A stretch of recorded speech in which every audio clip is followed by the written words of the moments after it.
The Republican vision channel के सभी दर्शकों को सप्रेम जय भीम। बीकेसी मुंबई में इंडिया गठबंधन महाविकास आघाड़ी की विराट परिवर्तन सभा में उद्धव ठाकरे गद्दारों पर जोरदार बरसे। तो चलो सुनते हैं क्या कहा उद्धव ठाकरे ने।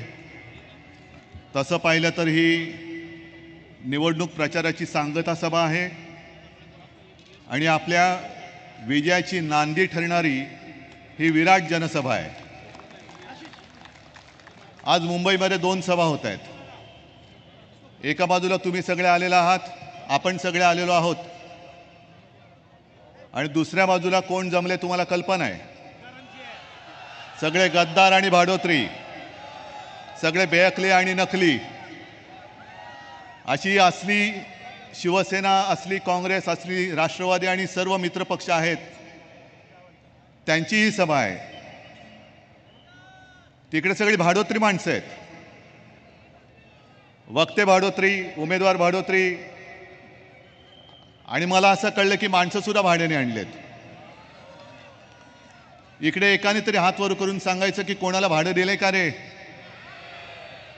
एक तरी भाडखाऊ आहे? सगळे तिकडे गेलेत।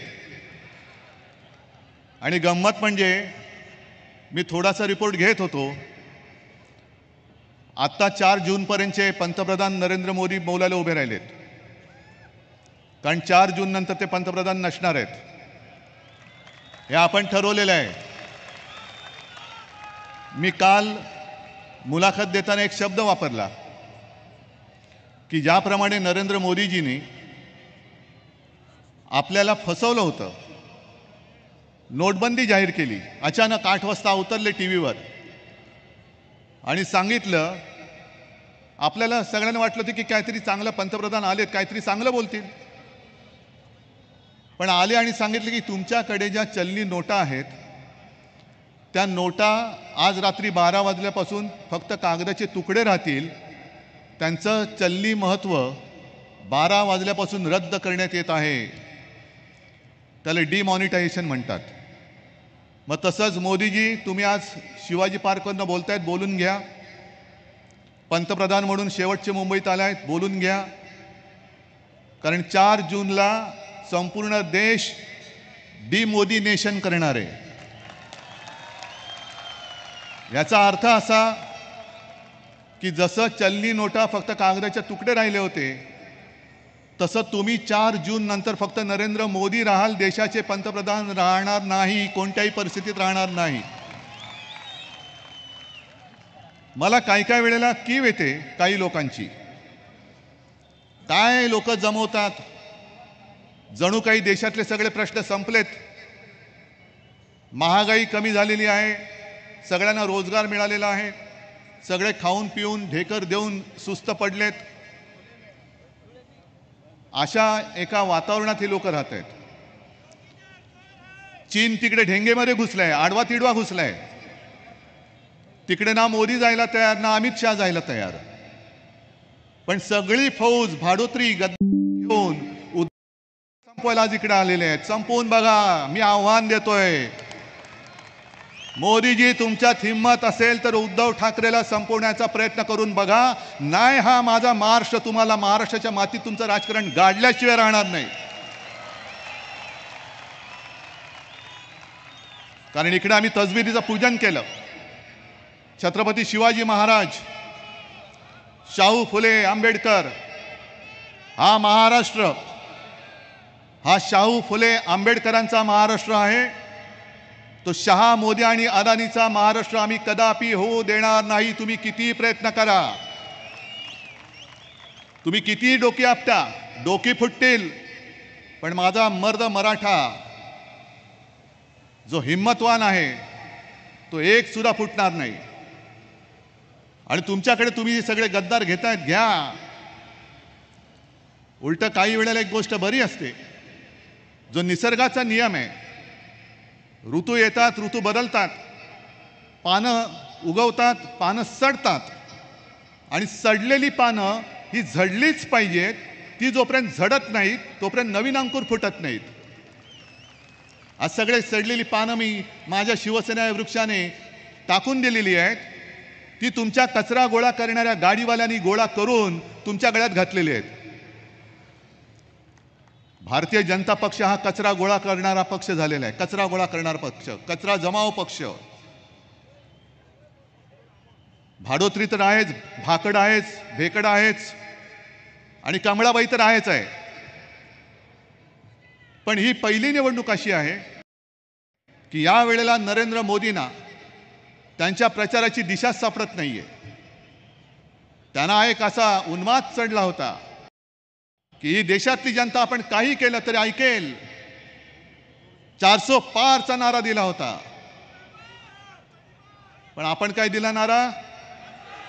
अब की बार भाजपा तडीपार. आणि हा नारा दिल्यानंतर ते चिडीचूप झाले. मग घराणेशाहीचा मुद्दा काढला. त्यांना असं वाटलं होतं की घराणेशाहीचा मुद्दा काढला तर उद्धव ठाकरे गप्प बसेल. अहो मोदीजी, तुम्ही कोणत्या घराण्याचे मला माहिती नाही. तुमच्या घराण्यावरती कसले कोणाचे संस्कार आहेत मला कल्पना नाही. मी एवढ्यासाठी म्हणतोय कारण माझं घराणं ज्या मातीत जन्माला आलं त्या मातीमध्ये छत्रपती शिवाजी महाराज जन्माला आले आणि तुम्ही ज्या मातीत जन्माला आलात त्या मातीमध्ये औरंगजेब जन्माला आला. आणि आज तुम्ही जे काय संपूर्ण गल्लीबोळं फिरताय महाराष्ट्रामध्ये, मुंबईची गल्लीबोळं धुंडळतायत तुम्ही, औरंगजेब सुद्धा छत्रपती शिवाजी महाराजांच्या निधनानंतर 27 वर्ष हिंदवी स्वराज्य काबीज करण्यासाठी आग्रा सोडून महाराष्ट्रामध्ये आला.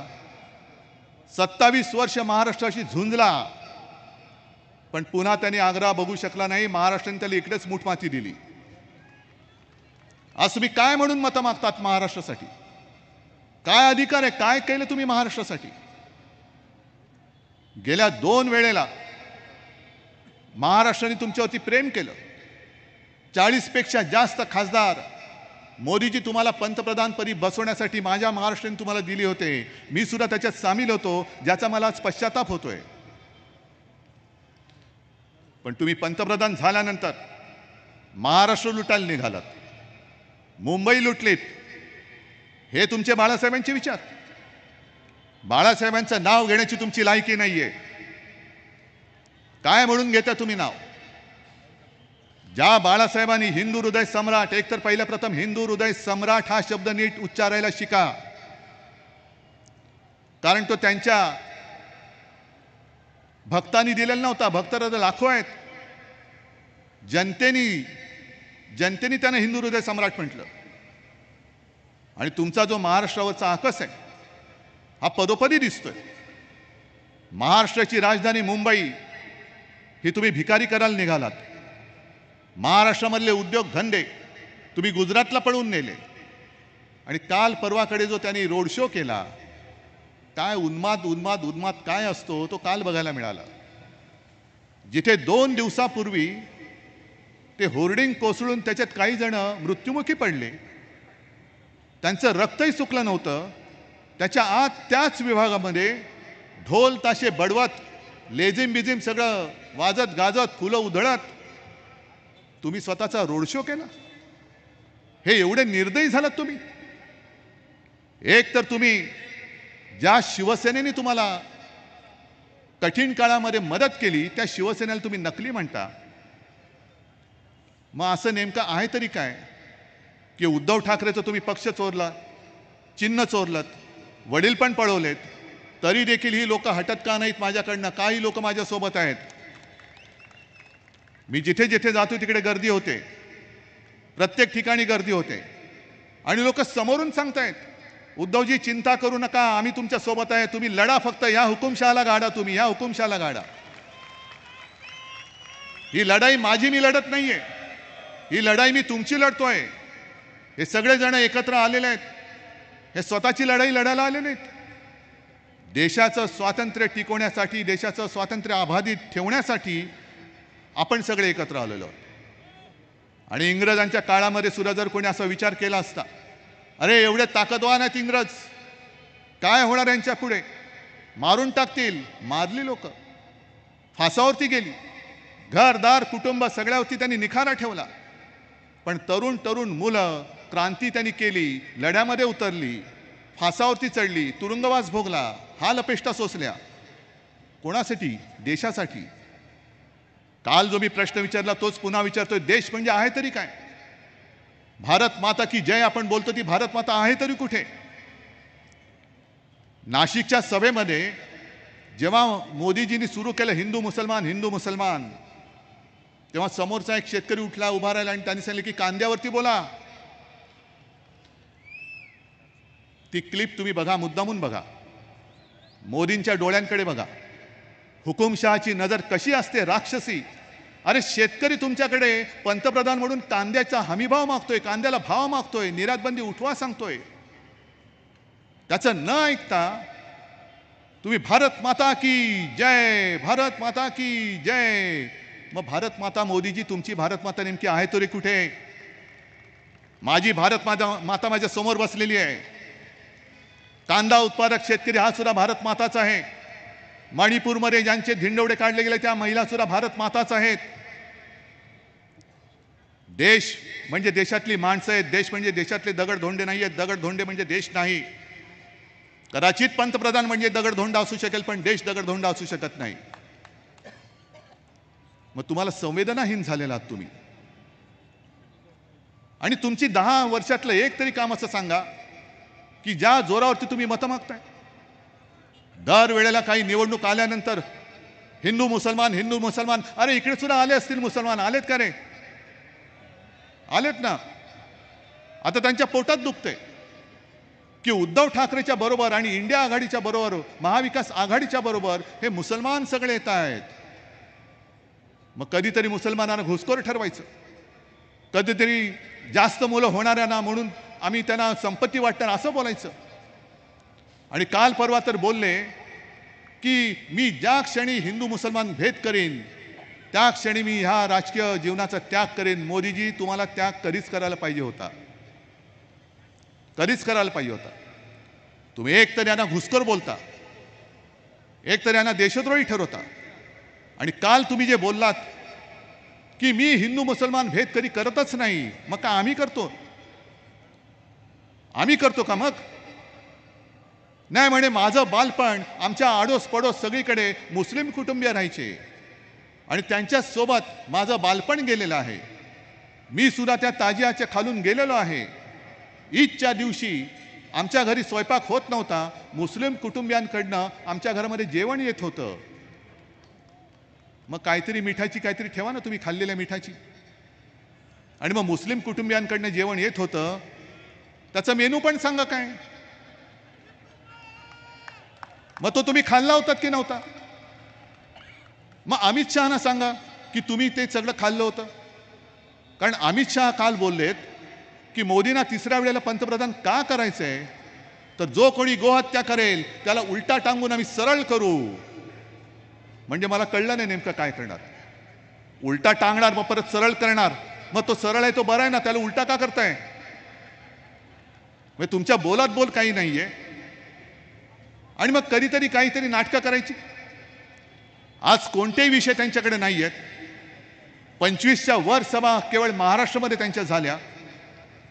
एका तरी सभेत मोदी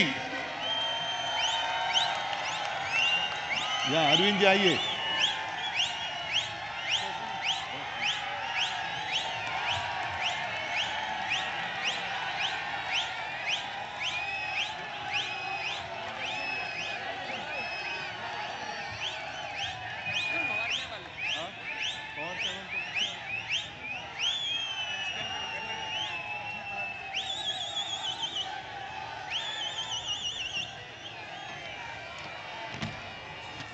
बघा एक एक साथी आपल्याकडे जोडले जात आहेत आणि न घाबरणारे. तुरुंगात गेलो तरी चालेल पण मोदी समोर झुकणार नाही असे म्हणणारे अरविंद केजरीवाल आपल्यासोबत आलेले आहेत. अरविंद जी, मैं थोड़ी देर में मेरी बात पूरी करता हूं. पवार साहेब पण आले, त्यांनाही बोलायचंय, खरगे साहेबांना बोलायचंय. पण फक्त एक दोन गोष्टी सांगतो. मोदीजींचं जे चाललेलं आहे, आईचं कर्तव्य काय असतं? जसं शोले मधला एक तो डायलॉग आहे, गब्बर सिंग सांगतो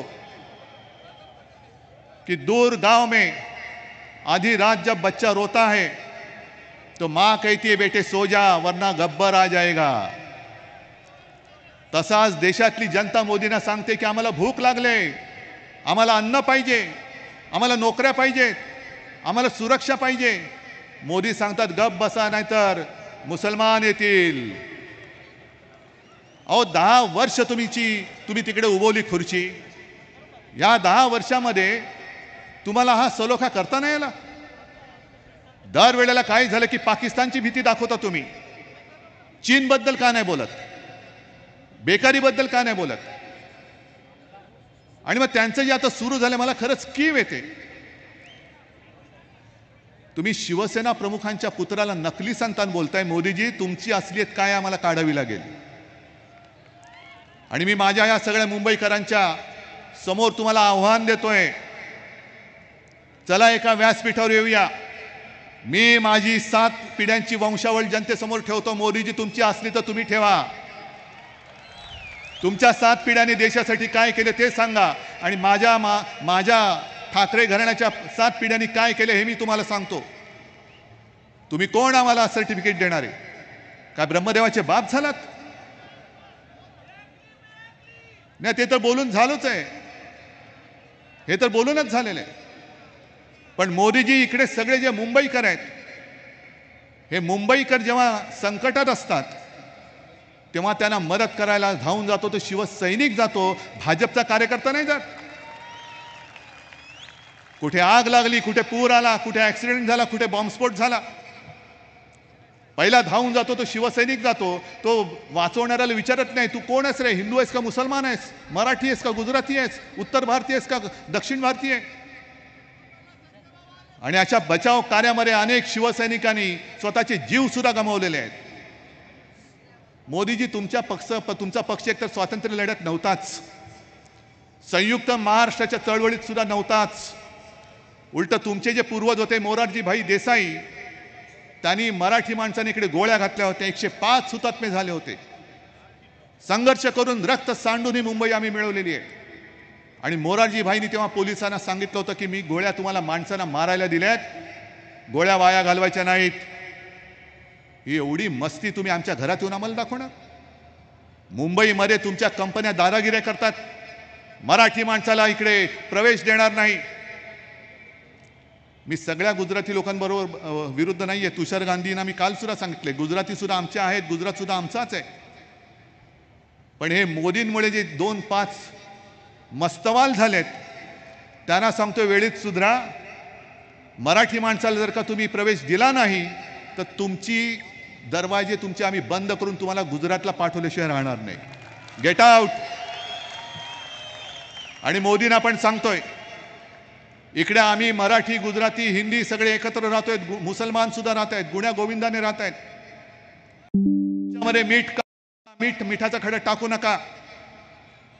कोरोनाच्या वेळेला अजूनही लोक विसरलेले नाहीत. महाविकास आघाडीचं सरकार होतं. मी स्वतः अमित शहा आणि मोदींना फोन करून सांगत होतो की माझ्याकडे राहणारे उत्तर भारतीय गावी जाऊ इच्छित आहेत, घरी जाऊ इच्छित आहेत, तुम्ही ट्रेन उपलब्ध करून द्या, मी पैसे देतो, सरकार पैसे देईल. नाही नाही नाही नाही नाही नाही अभी नाही अभी नाही अभी नाही. मग सगळे निघाले. मी त्यांना सांगितलं की कायदा आणि सुव्यवस्थेचा प्रश्न निर्माण होईल. नाही नाही नाही नाही नाही अभी कुछ तो करो कुछ तो करो. मग काही दिवसांनी सगळ्यांचा संयमाचा बांध तुटला आणि लोंढेच्या लोंढे निघाले. तरी देखील ठिकठिकाणी जिथे जिथे त्यांना थांबवता येणं शक्य होतं तिकडे आम्ही थांबवलं. जवळपास 7 ते 8 लोकांना, परप्रांतीय जे मजूर आहेत त्यांना जिथे जिथे थांबले तिथे त्यांच्या छावण्या उभ्या केल्या. त्यांना दिवसातनं 2 ते 3 वेळा आपण जेवण देत होतो, औषध पाणी देत होतो. पण मोदी सरकारने आपल्याला ट्रेन दिली नव्हती, अजिबात दिली नव्हती. आणि मग उत्तर भारतात जे घडलं होतं, उत्तर प्रदेशमध्ये जे घडलं होतं, मोदी जी आप तो कह रहे कि गंगा माँ ने आपको गोद ले लिया है. जब गंगा माँ में लाशें बह रही थी तो गंगा माँ के आंसू पूछने के लिए आप क्यों नहीं गए थे? महाराष्ट्रामध्ये एका सुद्धा मृतदेहाची विटंबना आपण होऊ दिली नव्हती. सगळं प्रशासन आणि तुम्ही सगळ्यांनी जी साथ दिली, सहकार्य केलं, त्याच्यामुळे महाराष्ट्र वाचला. आणि तुम्ही आमच्यावरती आरोप करता कोरोना काळामध्ये घोटाळा झाला, खिचडीचा घोटाळा. मग तुमचेच कर्नाटकामधले ते बसवगौडा, यत्नाळ, चेन्नीतला जी आपको मालूम होगा, आपके अगल बगल कर्नाटका में है, भाजपचेच आमदार, त्यांनी जाहीर आरोप केला. कारण त्यांना काहीतरी विचारणा केली तर त्यांनी सरळ ठणकावून सांगितलं मोदी आणि शहाना, तुम्ही मला नोटीस पाठवाच, मी तुमची सगळी कुलंगडी बाहेर काढतो. कसा कोरोना काळामध्ये तुम्ही 40,000 कोटीपेक्षा जास्त घोटाळा केलेला आहे रुपयांचा, हा मी बाहेर काढतो. आणि पुढे ते म्हणाले की तेव्हा भाजपचं सरकार होतं, पण तरी देखील भ्रष्टाचारी तो भ्रष्टाचारीच आहे. आज तुम्ही जे आमच्यामध्ये लढायला लावतायत, मारामाऱ्या लावतायत, शिवसेना प्रमुखांची घराणेशाही तुम्हाला रुचत नाही, गद्दारांची घराणेशाही तुम्हाला चालते. काल कल्याणमध्ये गेलो होतो, तिकडे गद्दार त्यांचा मुख्यमंत्री आणि त्याचं कार्ट, त्याला तुम्ही उमेदवारी दिली. म्हणजे ही सगळी तुमची पालखी वाहणारी, तुमचे तळवे चाटणारे गद्दार तुम्हाला चालतात, त्यांची घराणेशाही चालते, पण शिवसेना प्रमुखांची चालत नाही. ज्या महाराष्ट्रामध्ये प्रमोद महाजन या व्यक्तीने भाजपाची पाळं मुळं रुजवण्यासाठी मेहनत घेतली, प्रमोद महाजन नसते तर शिवसेना भाजपा युती झाली नसती. आणि प्रमोद महाजन जर असते तर नरेंद्र मोदी नाव दिसलं नसतं, प्रमोद महाजन पंतप्रधान झाले असते. पण गद्दारांच्या मुलांना तुम्ही उमेदवारी देता आणि ज्यांनी तुमच्या पक्षासाठी खस्ता खाल्ल्या त्या प्रमोद महाजनच्या मुलीला, पूनम महाजनला तुम्ही तिकीट नाकारता. आमच्याकडचे सगळे भ्रष्टाचाराचे आरोप केलेले, ज्यांच्याकडे ईडी, इन्कम टॅक्स, सीबीआयच्या धाडी टाकल्या तुम्ही, त्यांना उमेदवारी दिल्या. मग पूनम महाजनचा गुन्हा काय तुम्ही सांगा ना. जरी तुमच्या पक्षात असली तरी मी तुम्हाला विचारतोय मोदीजी, कारण प्रमोदजी आणि माझे हे भावाभावाचे संबंध होते. पण काही नाही, शेंडा नाही, बुडखा नाही, तुम्ही जगा नाही तर मारा, पण मला पंतप्रधान करा. मग उद्धव ठाकरे त्याच्या मुलासाठी लढतोय, पवारसाहेब त्यांच्या मुलीसाठी लढतायत. अहो मोदीजी, आम्ही लढतोय की नाही जनता ठरवेल काय करायचं ते, पण तुम्ही स्वतः तिसऱ्यांदा बोल्यावरती चढताय, त्याचं काय करायचं, त्याचं काय करायचं. आणि म्हणून मी एक शेवटची एक कविता, जी संपत सरल हे जे कवी आहेत त्यांनी लिहिलेली आहे. संपत जी, आपकी इजाजत लिए बगैर मैं पढ़ रहा हूं, मला काय हक्कभंगाची वगैरे नोटीस पाठवू नका, कारण मी जनतेसाठी तुम्ही लिहिले म्हणून जनतेसाठी हिंदीतली कविता वाचतोय. त्यांनी काय सांगितलं की एक राजा होता, राजा ने सुशासन के लिए तमाशाई शैली अपनाई, प्रजा ने साफ पानी के लिए आवाज उठाई, राजा ने बहती नदी पर हवाई जहाज तैरा दिया, खाली हाथों ने काम मांगा, राजा अपने हाथ पीछे बांध रस्सी से लटकी जिलेबियां खाने को उछलने लगा,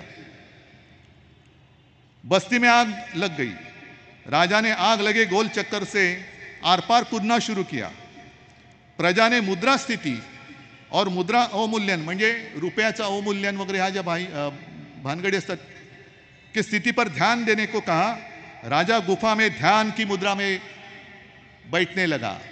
म्हणजे जे जे प्रश्न आपण उपस्थित करतो त्याला बगल कशी द्यायची हे मोदीजी करतायत. समोरचे प्रश्न जणू काही संपलेच आहेत आणि मग हिंदू मुसलमानामध्ये आगला. आता केजरीवाल साहेब आलेत. केजरीवाल साहेबांना कशाला अटक केलेली, कोणीतरी. केजरीवाल जी, मैं आपको बताता हूं, यहाँ कल्याण में भाजपा का एक विधायक है गणपत गायकवाड़, त्यांनी पोलीस स्टेशनमध्ये गोळीबार केला आणि प्रेसनी त्यांना जेव्हा विचारलं त्यांनी सांगितलं हो मी गोळीबार केला. पण जर या मिंद्याच्या हातामध्ये हे राज्य राहिलं तर महाराष्ट्रामध्ये गुंडाराज सुरू होईल. आणि सुनी सुनाई बातों पर आपके ऊपर जो कार्रवाई की, ते गणपत गायकवाडचं स्टेटमेंट चॅनलकडे आहे, वृत्तपत्रात आलेलं आहे. त्यांनी सांगितलं की माझे करोडो रुपये मिंदेकडे आहेत, क्यों नहीं ईडी एकनाथ शिंदे की इंक्वायरी करती, मिंदे की इंक्वायरी क्यों नहीं करते. केवळ तुमच्याकडे आले म्हणजे ही तुमची गॅरंटी की भ्रष्टाचार करा, जेवढं खायचं तेवढं खा, पण खाऊन भाजपात या, आपको कुछ भी नहीं होगा, बाल बाका नहीं होगा, ये मेरी गारंटी है, मोदी जी की गारंटी है. या सगळ्या गॅरंट्या, करंटी गॅरंटी ही आता बस झाली. आजपर्यंत महाराष्ट्राच्या तुम्ही पाठीत वार केला. मी प्रत्येक सभेत सांगतो तेच तुम्हाला सांगतो की हा महाराष्ट्र भोळा आहे, बाभळा आहे, पण हा महाराष्ट्र मूर्ख नाही आहे. महाराष्ट्राला जर का कोणी प्रेमाने आलिंगन दिलं तर महाराष्ट्रसुद्धा प्रेमाने आलिंगन देईल. पण जर कोणी पाठीतवार केला तर महाराष्ट्र वाघ नख काढून कोथळा बाहेर काढल्याशिवाय राहत नाही. आणि महाराष्ट्राने आता वाघ नख बाहेर काढलेली आहे. आणि म्हणूनच ही लढाई आम्ही व्यासपीठावर जमले त्यांची नाही आहे, ही लढाई तुमची आहे. तुम्ही ठरवायला पाहिजे की तुमचं भविष्य काय असणार आहे. तुम्हाला स्वातंत्र्य पाहिजे का गुलामी पाहिजे. तुम्हाला सगळं मोकळं पाहिजे, बोलण्याचा वगैरे अधिकार पाहिजे. तुमचे तुम्ही स्वामी व्हायला पाहिजेत की मोदींचे लाचार व्हायला पाहिजेत, हे तुमचं तुम्हाला ठरवायचं आहे. आणि मला खात्री आहे ज्या तळमळीने मी तुमच्याशी बोलतोय, करोना काळामध्ये जे जे मी बोललो ते तुम्ही ऐकलत. करोना व्हायरसपासून म्हणूनच आपण वाचलो. आता या हुकुमशहाच्या व्हायरसपासून देशाला वाचवण्यासाठी एकच हिम्मत करून फक्त एका बोटाने या हुकुमशहाला गाडून टाका. आणि जिथे जिथे शिवसेनेची मशाल आहे ती मशाल यांच्या बुडाला अशी लावा की पुन्हा हे महाराष्ट्रात येता कामा नयेत. जिथे काँग्रेसचा हात आहे तो हात त्यांच्या असा बसला पाहिजे की ते पुन्हा येता कामा नयेत. आणि तुतारी तर अशी वाजली पाहिजे की यांची भीतीने बोबडी वळली पाहिजे. एकजुटीने हा आपल्या हुकुमशाही विरुद्धचा लढा नुसता लढायचा नाही तर तो आपल्याला जिंकायचा आहे. आणि तो जिंकल्याशिवाय आपण राहणार नाही हा विश्वास व्यक्त करून मी आपली रजा घेतो. जय हिंद, जय महाराष्ट्र.